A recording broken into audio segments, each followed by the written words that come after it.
In this video, we're going to talk about the 5 biggest mistakes people make when they move to Albuquerque, New Mexico. I'm here with Nikolai Denmark Hansen. Howdy. Howdy, partner. Nikolai. Niko. Oh, Niko, sorry.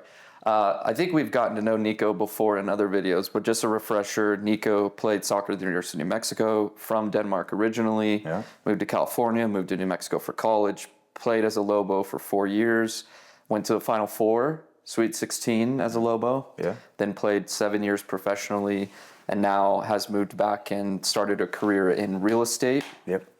His wife, Brittany, and daughter, Solvay. Cute little family. On track to be Rookie of the Year, 2025, watch out. Anyways, let's get right into the 5 biggest mistakes. Number 1 that we've noticed is buying or renting based on the house or the apartment, the quality of the house or the apartment over the location. And I see this a lot. People find something that they think is cute online, on Zillow, rental or house, and decide this is the place I want to be after visiting Albuquerque maybe once or twice. They don't have someone that's maybe directing them into good locations or thinking about locations in general. And then they give us a call after a couple of years. We want to sell our house and, you know, we're tired of living in this location. We want to move somewhere else. And it just becomes really difficult in certain areas to sell their house for more than what they purchased it for because of the location.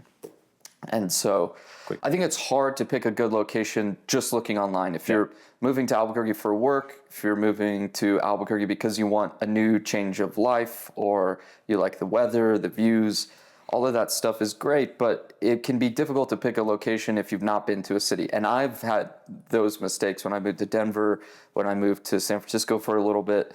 I just didn't know. And as much as you can read online, it's helpful. But I think it's really wise to reach out to someone local, whether you have friends, family, or a realtor that can help you really bridge that gap. Yeah, I mean, we had the same moving to, you know, the different cities I had to go to, Columbus, Houston. We luckily got to get out of our lease 4 months. The leasing agent messed up, so we got out of it. Oh. But yeah. And to your point, it bleeds into mistake number 2. They're kind of 1 and 2 are a bit of the same. There is people within Albuquerque that will recommend you need to buy or rent in a gated community. They read crime stats online. They have all this noise in their ear. And as someone born and raised and someone who's lived here for a long time, it's just not a good idea. Some of the worst sales, some of the worst experiences some of my clients have had are in gated communities. And that's, again, where the location comes in as an important element, but having somebody on your side that genuinely knows locations and cares about your well-being and not about some sort of quick sale or anything like that, I think is just so important. Yeah. And to that point too, I think getting to talk to someone and getting to know each other, and we'll allude to this in a different point, but there's different areas of Albuquerque and there's different lifestyles within Albuquerque. And so understanding what it is that you want, you know, there might be a gated community for you, but if it's in the wrong side, and I don't want to say the wrong side of town for you, the wrong side of town for you, then that's going to be an issue regardless of, and then if you look to move and blah, blah, blah, like you mentioned, it can become difficult. Yeah, the story that I'm alluding to is a client of mine that called me a few years ago, and they ended up going with another agent they met on Zillow and bought in a gated community. And over the course of 2 years, they lost about $60,000 in equity in their property.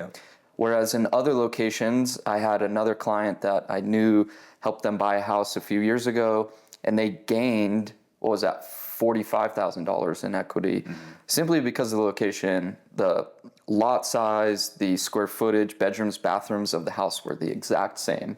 One was in the gated community, lost a lot of value, and one was in a non-gated community and gained a lot of value because of how important that location is. And I feel like the start of this video is like we're trying to sell ourselves and what we offer. I think it's genuinely the biggest mistake I make, whether it's, or people make, whether they use us or they use someone else. It just is really difficult to narrow that down. And so vet who you're going to use. Exactly. I think a lot of people, they call that Zillow agent, and the way that Zillow works is it's agents pay for advertising. A lot of times it's a big team, and then it filters down to someone within their team, usually a brand new broker, either to the area or to real estate in general, and just they don't have that depth of really understanding what it's like to live here. Yeah. Yeah. Can make it difficult. Yeah. Another thing I think people read online or just think in general is commute times are big. Yes. Especially if you talk to a local who has lived up in the Northeast Heights for a long time. Sure. Oh my gosh, don't go to the West Side. The traffic across the river is terrible. And you live on the West Side. You know, how long, we are in the Northeast Heights right now. Yeah. How long would you say it takes you to get from the office to your house right now at 11 a.m.? I think it would take 17 minutes. But it is the most chill, easiest drive. It's also really pretty. It's a pretty drive. You're going across the Rio. Yeah, you're going across the river. Like, you're driving on basically a tiny highway on Paseo there, and it turns, it's interesting. And I always hear that, I have friends who live in Nob Hill, and, we live on the west side, and it's the same thing. It's like, 25 minutes to get out there. And oftentimes it's just, you drive through the neighborhood, you get to the freeway, and you're there. Like, it really is not. And being from California, having lived in Houston, having lived in Columbus, it's a different, 30 minutes here is a different 30 minutes than any of those other cities. It really is. We talk about it. It's so much more relaxed. It's an easy drive. You have a beautiful view of the Sandias pretty much the whole time. Yeah. So, or the Rio Grande River with all the cottonwoods. Yeah. So 17 minutes you would say. Now, let's say you go at 5 o'clock during rush hour. What does that jump up to? 24, 25 minutes? I think, it says 26 maybe. So at most, and that's just depending on what it is. It takes at most 10 extra minutes, maybe 15, but never that much. I would say between 5 and 10 minutes extra. I've told this story a few times on video, but some clients of mine were moving here from Austin. They wanted to be near Trader Joe's. So I circled them in 15 minutes within the 2 Trader Joe's, and we decided the one near Uptown wasn't quite the place they want to be in. So we did over off Paseo, and they were considering Santa Fe. And I just asked them, well, there's not a Trader Joe's in Santa Fe, so are you okay being a little further away? And they said, well, how far? And I said, well, how far are you from Trader Joe's in Austin? Oh, we're about 15 minutes away. I was like, oh, perfect. We're right at 50 minutes. If that's like your threshold for being within a city, Santa Fe is a perfect location for you. If that's your dream spot, you're 50 minutes from Trader Joe's in Albuquerque. Yeah. It's just interesting how you can jump to a whole new city here, and in Austin, you're in the same place. I think we have a different perspective, and right now they're doing construction on the interstate, and we all complain about getting through that construction, getting to Mesa del Sol, in either direction. And it's just so funny because it's really adding 5 minutes to your normal 15-minute commute. It's not a huge setback. Minimal. Yeah. It's funny that 50 minutes to the drive probably in Austin of 50 minutes. It's probably way different. You got to go to different freeways and all that. This is just like you hop on 125 and it's chill the whole way out, and it's the whole way pretty. back. Yeah, it's so pretty. You got so many different views. You go by the casino. You go by all these like old, you've got that military area as you're going by. Like drive by a little bit of Bernalillo. It's just it's 50 minutes that's way different. It's nothing. Yeah. Also, I think the Roadrunner train is underestimated and not talked about enough. I have a lot of clients that love taking that. Yeah. Live in Placitas, they'll hop on the Roadrunner, get up to Santa Fe and back. What is it, $5? It's pretty. Yeah, and there's some days that I think riders ride for free. Wow. Yeah. I think if you're going midday, I think it's free. Something like that. Yeah. It's just really pretty and takes you kind of in these back roads and those back roads, and I should say back tracks, whatever. Yeah. But if it's like a lot of shows are filmed in that area. What's that one with the guy who's like a serial killer that came out recently? It was filmed in Albuquerque. He like flips his coin and decides if he's going to kill you or not. Oh, is that like Batman guy? It's like Old Men. Oh, I do not know. Die Hard. I'm just kidding. Anyways, this. No Place for Old Men? Yeah, I think that's it. No Place for. Oh, haven't heard it. It's like a highly rated movie filmed in that area where the train goes through. And just the if you've ever seen that movie, it's very slow paced, very much about the sounds and nature and just that cinematic experience. And you get to ride through that every day. It's pretty cool. Yeah. But I digress. Let's see. Another thing that people don't think about or consider is the pace of life in Albuquerque. If you're from downtown Denver, Austin on 6th Street, Houston, Phoenix, Houston, it's just a little bit slower. Things close up a little bit sooner here. I would say most restaurants aren't open as late as they used to. And in fact, there was something that used to be open all night that just recently I heard they started closing down at 12. Frontier. No way. It's not I heard 24 Frontier's hours? not open 24 hours anymore. Wow. That's a big change. Yeah, I heard they close at 12. Good for them. Range Cafe. Well, in college, it was so nice to get that. I mean, yeah. 2 or 3 in the morning, it was great. The people, just side note, Frontier workers are the kindest people. Always. Yeah. They're always so nice. Very nice. Yeah. Good food and just a cool atmosphere. But that's like in the heart of UNM area and closes at midnight. Wow. I think it just shows you, it's like, I don't want to say a sleepy town because there are things to do. There are bars and restaurants and there are little clubs and what's that one up by Marble that you can Boots? Well, there's Boots and Bourbon downtown, but what's the one that people dance at a lot on the Dirty Bourbon. Dirty Bourbon. Yeah. Yeah. So if you really like that stuff, there's opportunities, but it's just a quieter, slower pace of life. For sure. If you're used to a bigger city, New York, Miami, Houston, you know, those other places that get kind of rowdy and there's a lot of energy. Yeah. There is energy and life in like Nob Hill, downtown area. Yeah. Along Central with the neon lights. Yeah. Probably uptown too with the shopping centers and all that. But Yeah. Yeah. But I think the lifestyle in Albuquerque is more geared towards nature. I was just gonna say Views. there's a different, like, that's more the nightlife stuff, but even during the day and weekends when you have time, it's more about nature. It's more about views, going up to the foothills, you know, going on hikes or walking along the Rio Grande, the Bosque. I think even going up to the petroglyphs, I think that's or the volcanoes. I think that is a slept on trail. Totally agree. Like those, you get a view of the city that's like no other. The volcanoes are pretty cool to walk, and there's a lot. I've been up there a few times. There's a lot of different creatures, I should say, up there. Huge millipedes, and it's fun up there, and it's a different, you know, slower pace. I was up there a couple weeks ago, and there was one of the largest hares I've ever seen. Yeah, Like yeah, big, almost like jackalope size. Yeah. Big guy. big guy. I don't know the difference between a hare and a rabbit. It's a jackrabbit, but a hare and a rabbit, is a hare just the male? Oh, I didn't. it's not just like you say, a deer and a doe. You know, No, I think it's a different type it's of. a whole different. The doe is a female deer. A doe is a female deer. And Ray is a drop of golden sun. No, you don't get Sound of Flock Music. of geese. Sound of Music. No. Oh. Oh no. You that went over your head? That's all right. Andy would have gotten it. That means I'm glad I didn't get it. Okay, pace of life. Anything else to comment on there? No, just think the nature. I think, That's the thing is Albuquerque's not for everybody. Yeah. I think that's a lot of people move here. At least some of our teammates, I guess you're right. Yeah. like in the soccer world, New Mexico United or UNM. There's not nightlife. There's not things to do. Oh, yeah. It's like it's just not meant for everybody, and that's okay. Yeah.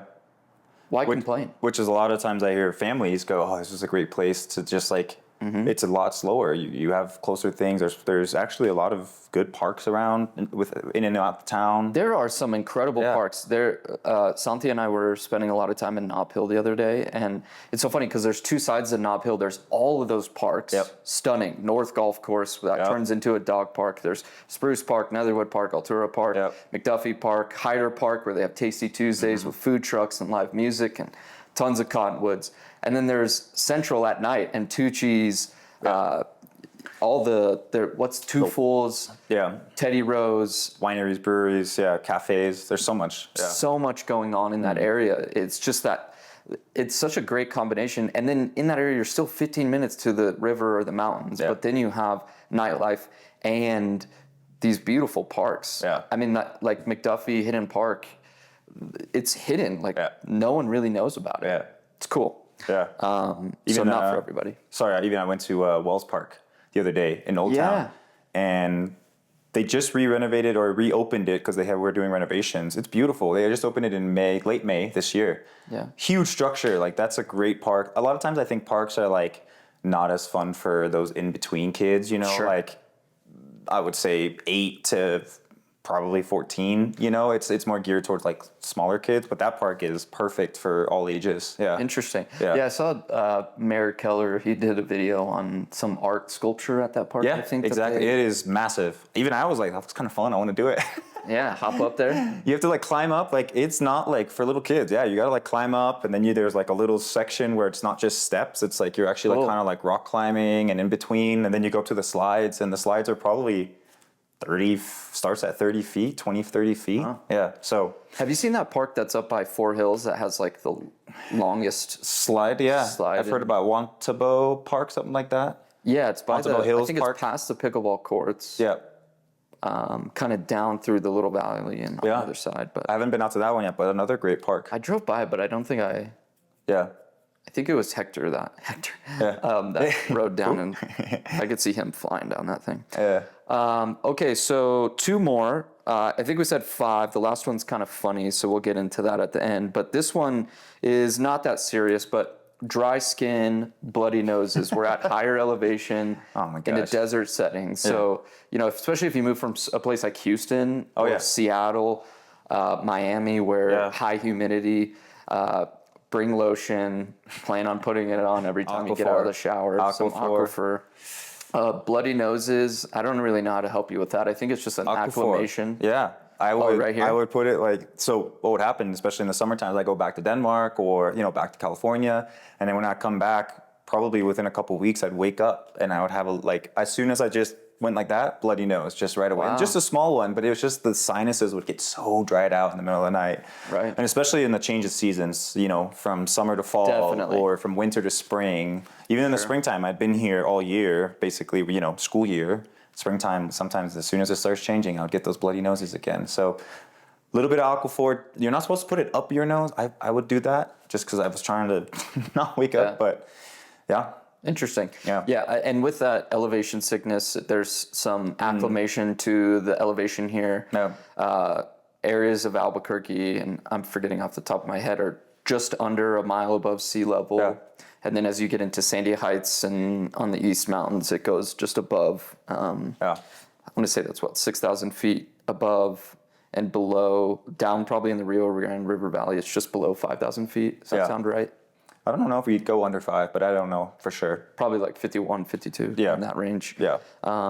So like if you're going to go for a hike or if you're coming here for the first time, and this is something that as a Lobo, we tried taking advantage of. It's just at the end of games, whether it's basketball, football, soccer, you get to take advantage of that just acclimation that you have to weather, and traveling teams don't have that. Yeah, it wears on them. A little bit of advantage we had for sure. Shortness of breath. Oh, yeah. A mile high. A mile high and louder. The best part was when we would play like Wyoming, which is like 7,000 feet. And they're like, we're shortness of breath, and these guys are just... Or Denver. Way more acclimated. Yeah, they're like, this is the same. Yeah, we're even. The last one is the funnest one. So I get this comment a lot from people that move here from like Chicago, Boston, New York area, where things are... You don't talk to strangers. And I had a client visit the other day. I think he was from Boston and Philly. And the Starbucks lady just a couple doors down asked how his day was going. And he asked her, he's like, "Are you trolling me?" And so I just think people are friendlier here. They're nicer. And it does actually take people back a little bit. Like you wave at your neighbor when you drive by or walk by. Oh, yeah. Say hello if you're on a walk. Right. Now, that doesn't mean that our drivers are that nice. There's some crazy drivers on the freeway, as there are in every city. There's crazy drivers everywhere. Like I said, Ohio, Texas, I've been to all of them, and it's same. Yes, different story. Minneapolis actually have decent drivers, but in the wintertime, they turn into, everybody thinks their car can handle 2 feet of snow. Yeah. Just going 65 with a Dodge Caravan. That's so funny. No care. Because here, as soon as it starts raining, it's like everyone on the freeway just stops. Yeah. And you're like, guys, I understand being careful, but like, let's go. It's just rain. It's just a little rain. Right. Yeah. It's not like, especially because it's not creating, what's that called when you slide in hydroplane? Yeah, it's not that much. No. And our drainage systems are actually pretty good. But yeah, anyways, when you come here, expect people to be a little bit nicer. You actually have to kind of talk to people, and you can, not be as friendly as them, but it can be a little off-putting if you're not from an area where people are nice. Off-putting. Niceness is off-putting. It's interesting. A paradox. It is interesting. Yeah. Yeah, we don't need to get into the psychology of that. But if you are thinking about moving to, anything else? No. Cool. Albuquerque's incredible lifestyle, the weather, nature. There's so many positives to living here. And I'm sure there's a lot of noise that you're reading online between crime, education. Talk to someone that's local. Talk to a realtor or a friend or a family member who is genuinely going to provide some advice and has background knowledge on what it's like to live here. It's a unique place.